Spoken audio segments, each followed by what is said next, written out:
Hi, my name is Jay Sugarman, and I want to welcome you to Innovation Showcase. The main purpose of this ongoing series is to inform viewers about exciting innovations and creative individuals across the fields of business, science, technology, education, and the arts. Today, via Zoom, we're fortunate to have as our guest Sandy Lacey. Sandy serves as the Executive Director of the Howe Innovation Center at the Perkins School for the Blind, which is located in Watertown.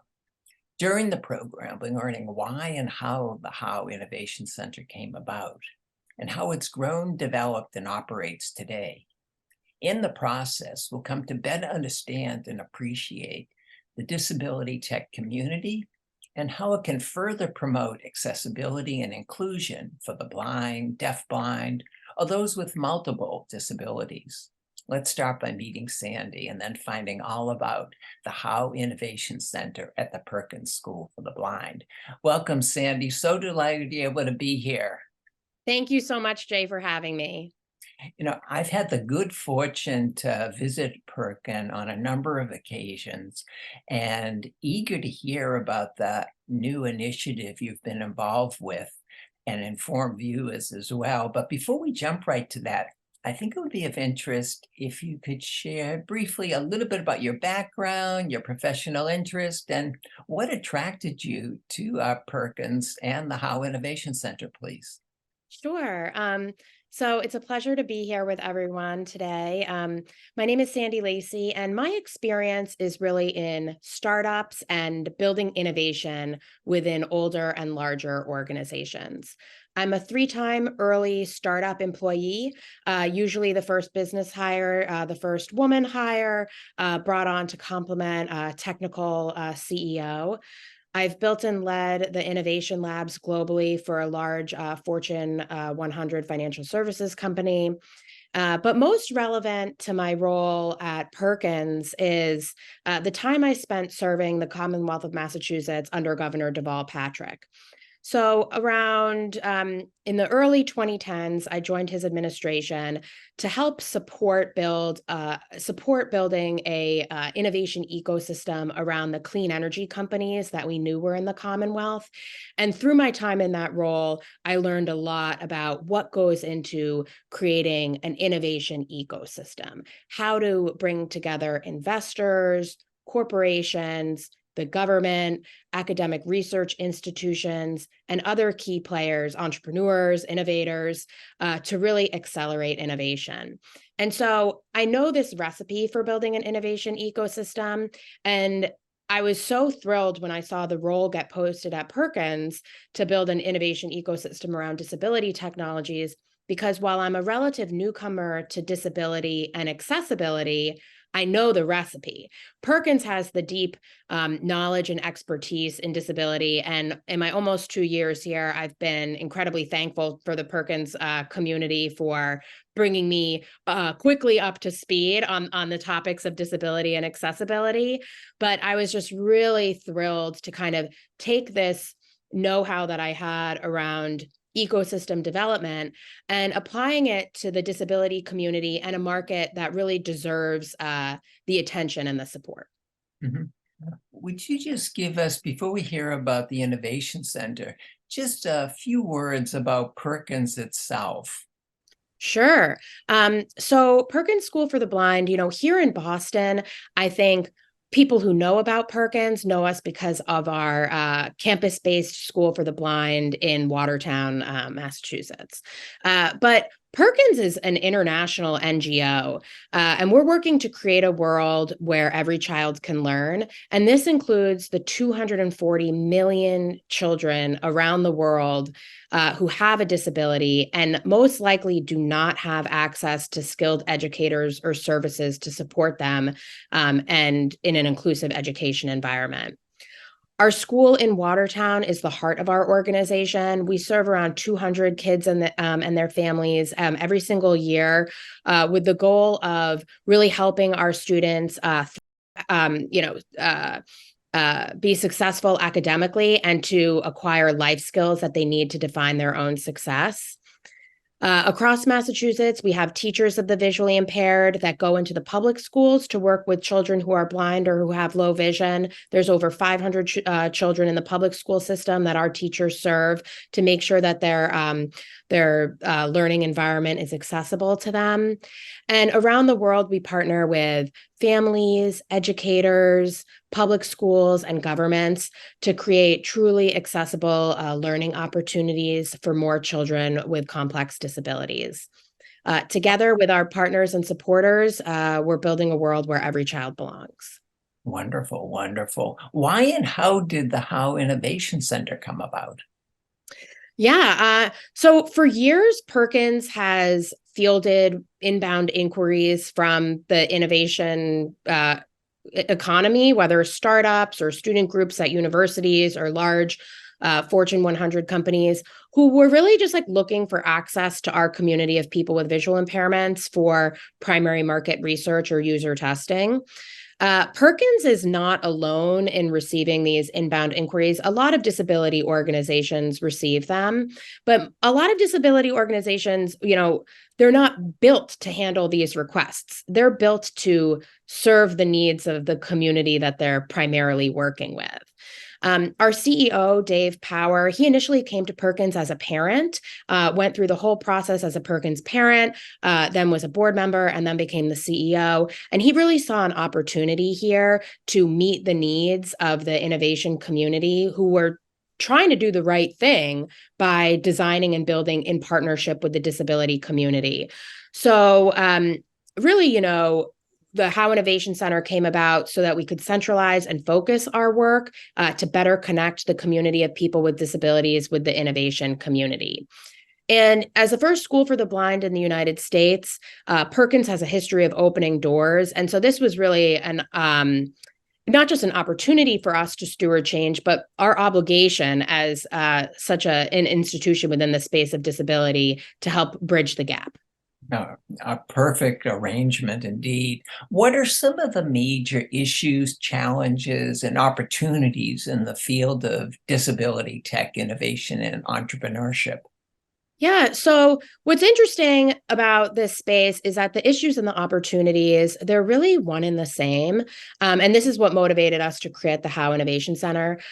First and foremost, practical challenges that the community of people with disabilities must navigate on a daily basis. They're not necessarily really well understood by the innovation community. And this is for a variety of reasons. We've run some initial analysis and we've found a lot of companies innovating in the space of navigation for the visually impaired, which makes sense because if you can make it safer and easier for people to get from point A to point B, you can unlock access to education opportunities or employment opportunities. But there are really thorny, persistent problems in daily living, education, and employment that innovators are just not well aware of. And we believe that we can help amplify these. So the example that I like to give is if you're a woman, there's currently no accessible pregnancy test on the market for a blind or low vision woman. You can't find out that information in private. You would need somebody to interpret an at-home test for you or find out at your doctor's office. And this is just a very personal topic, and it goes across all at-home medical testing, COVID tests, for example. We're not accessible to folks who were blind and low vision. They relied on somebody else to interpret the results. So this is a persistent problem that hasn't really been addressed by the innovation community. And now there's a group of women entrepreneurs at MIT who are actually working on trying to solve this problem. But we believe at Howe we could really help amplify some of these practical challenges. And that's just one example of many that we're currently aggregating. The second opportunity / challenge is that finding access to customers for primary market research and user testing is not very easy for entrepreneurs in the disability space. If you're building a product for like a financial services app for Gen Z workers making under $100,000 a year, it's not that hard to find that market segment to test your product with. But finding 30 people who have a specific type of low vision to test your product with, it is difficult. And we believe we can step in and help bridge that gap amongst many other typical problems that entrepreneurs face in getting a product to market.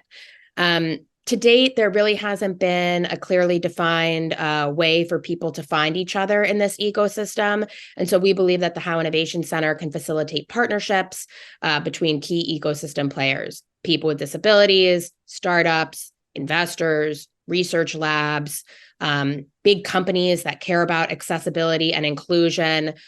We believe that we can help bring all these folks together to solve some true problems. Well, one group that you've been collaborating with have been some students from Olin College. Would you share a little bit about what's been going on with this collaboration and with a recent visit they had to the campus?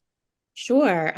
So when I joined Perkins, I realized you can't build a initiative like this in a silo, right? It really takes a variety of different perspectives and expertise with the lived experience to get something like this right.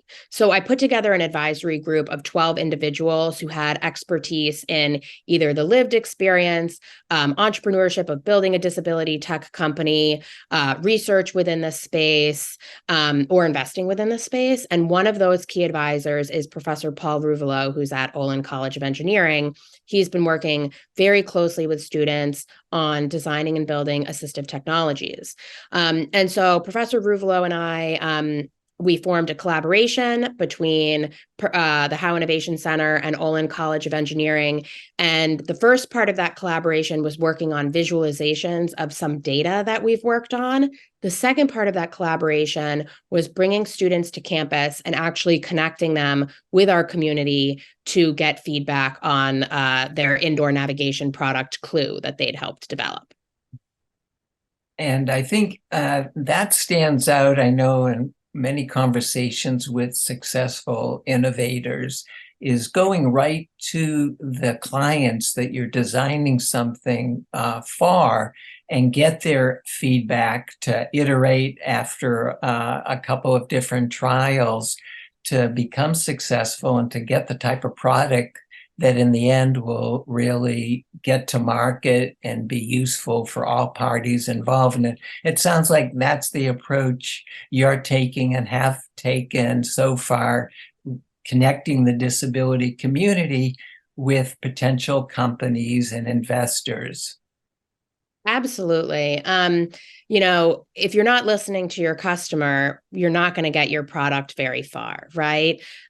So if we can make it easier for entrepreneurs to find a customer base that is reflective for their initial product, or even just for a company that's building a product for the general population that needs to incorporate feedback, that should be incorporating feedback from people with disabilities, if we can help accelerate that, we will.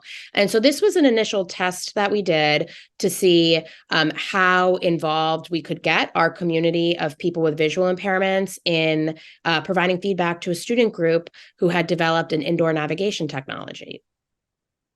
Before we fortunate to have a clip that'll show the technology in action. Would you just say a few more words, what's involved with Clue from Olin College? Sure. So this is an initiative that has been under development under Professor Ruvolo for over a year, I would say. I think there's probably been a few different student groups working on it.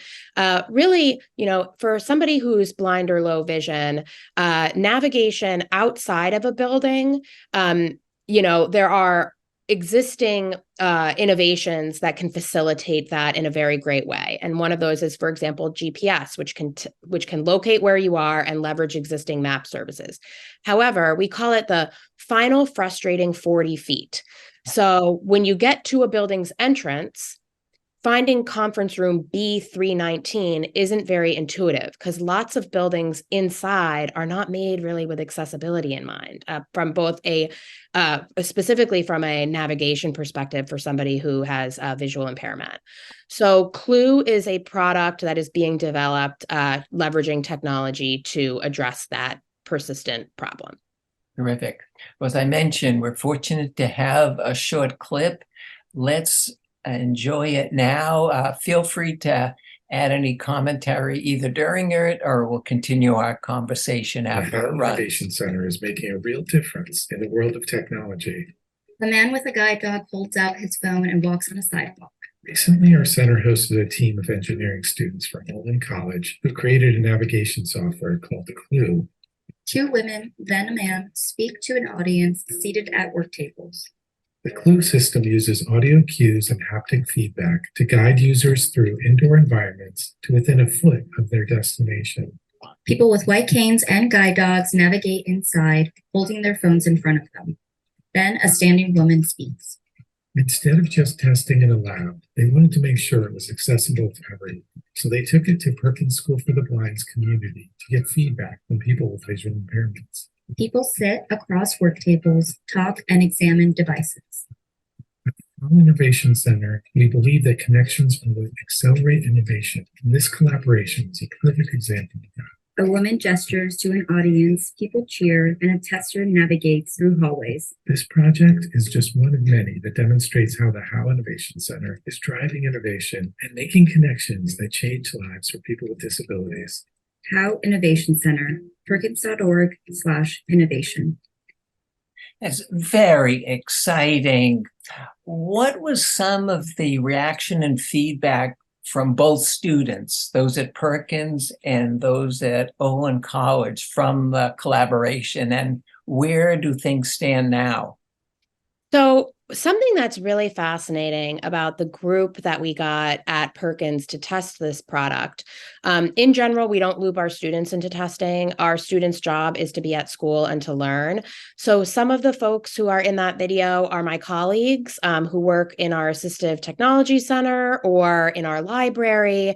Some of them are just friends of Perkins who have known us for a long time and might have worked at other blindness organizations. And then some of the testers actually do not have a visual impairment, but they're experts in what we call orientation and mobility skills. So our acronym for that is O&M. And these are teachers of ours at campus that are not visually impaired, but they are deep experts in teaching people who have visual impairments how to navigate their environment. And this is something that's really unique about Perkins, is it's not just the access to the disability community, it's the access to the expertise in education within the disability community, whether that's a Braille educator and a Braille reading specialist, or an orientation and mobility teacher, or a speech language pathologist. There's a lot of deep expertise that we have on campus, and it's our obligation and our opportunity to take this know-how that we have centralized in Watertown and to share it out. The students from Olin were just so fantastic because as entrepreneurs, it's your job to really listen to what the customer is saying. And the feedback was fantastic. It was everything from the case that they had developed, like the carrying case that held the iPhone, and if that case was comfortable, if it sat well on the human body, to if the auditory feedback was effective.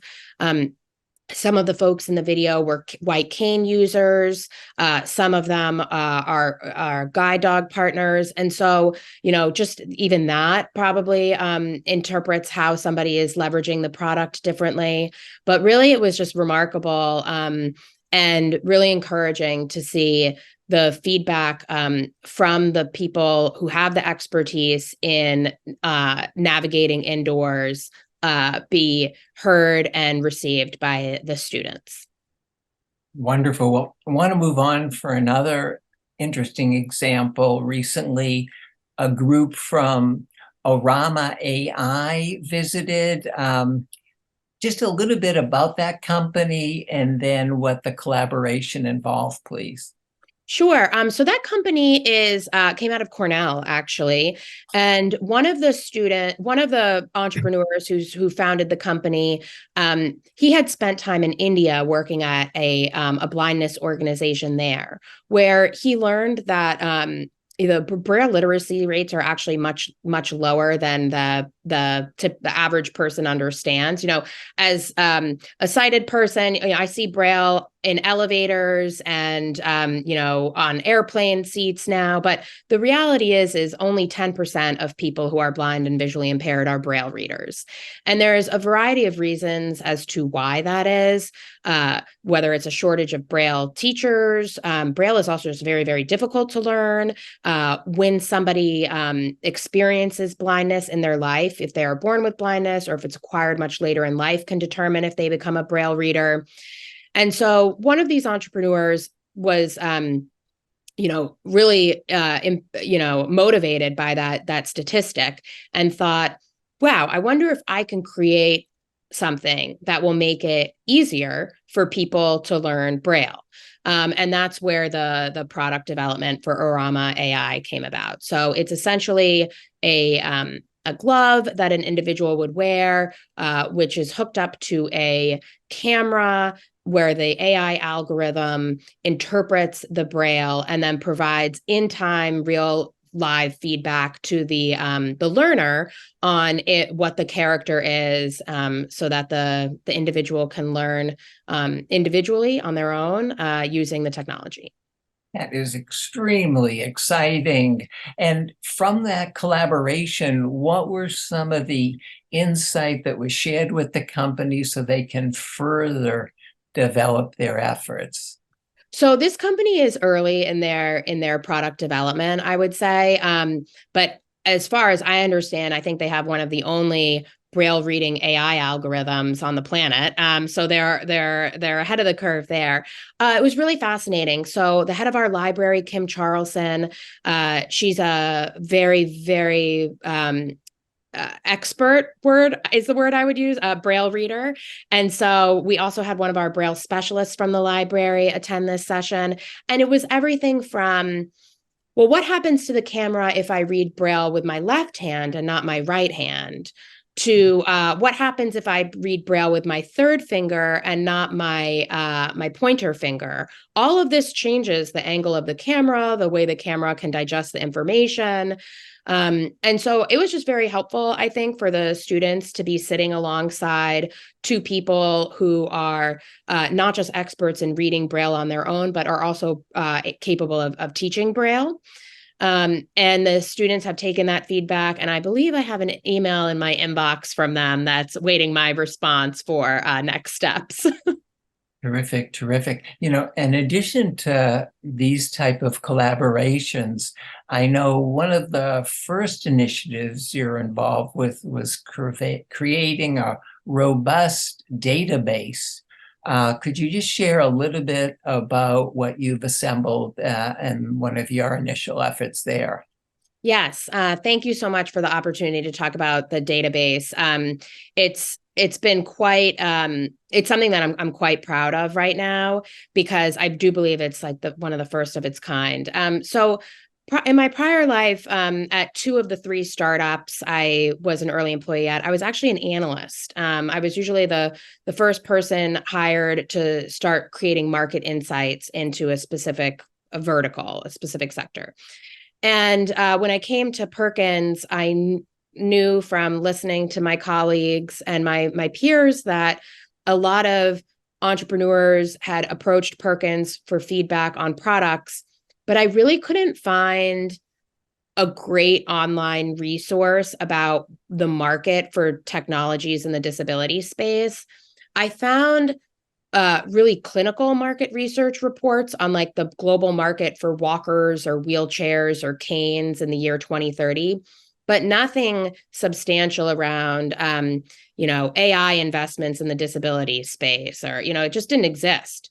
So we decided to build the database ourselves, and I sat down and, in partnership with a volunteer, found 750 companies that are building for people with disabilities globally.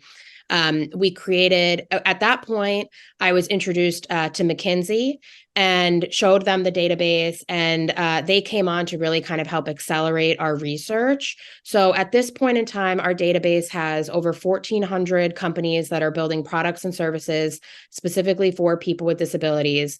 We've created a taxonomy that catalogs all of those companies. So what community are they building for? What form does the product take? What function does it solve? So is it navigation, communication, personal care? Who's invested in the company? How much money has the company raised? Where is the company located? And so we can really start running some robust analysis. So we have now released a white paper called Defining Disability Tech, The Rise of Inclusive Innovation, which is available on our website. And this database shows that there was over $4 billion that went into the disability tech market in 2022 in pre-seed and seed stage investments. In 2023, the market is currently valued at $25 billion, and we expect that to grow to $40 billion by 2030. So there's a lot of great activity in this space, a lot of momentum. People with disabilities and their allies control $13 trillion worth of annual disposable income. So if products aren't being built with people with disabilities in mind, then not only is the right thing not being done, but money is also being left on the table. And it's just been a really rewarding experience to lead with data, because you can't improve what you don't measure, right? And so we have to start by measuring so that we can see where we are, 5 years from now. Wow, you have a terrific base to build on for sure. In the final couple of minutes closing, what are some of the Howe Innovation Center's current and upcoming plans? Yeah, so we have a lot going on. We're really focused on 4 key initiatives at the Howe Innovation Center. So we started with research, and we're going to continue building out our research database. The 1,400 companies are great, and they're a significant slice of the market, but they're not everything. So we're going to continue to capture companies and activity, and we're really going to start putting out more research publications that show the activity that's happening within the space. So we're going to continue to focus on research. We really are wanting to amplify the lived experience. So we're continuing our community building efforts with the community of people with disabilities to understand what motivates people to participate in primary market research and user testing with innovators. So hopefully we can build a community to meet that private market need that we know exists. Third, we're really focused on supporting innovators. So think of all the entrepreneurs who are out there who are having trouble finding the customer for feedback, who are having trouble finding investment. We really, really want to figure out ways to stand up programming to help innovators. And there's so many cool ways that we can do that. I know that for a fact after just watching so many incubators and accelerators be successful around us over the last 2 decades. We're not going to reinvent the wheel. We're going to do that through partnerships. So I'm excited about that. And then really, we're focused on expanding our reach. So we really want to take the disability and technology conversation to the broader tech ecosystem rather than keeping it in the disability community exclusively. Big tech companies like Microsoft and Google have done a lot with regards to accessibility, and Apple, they're incredibly impressive.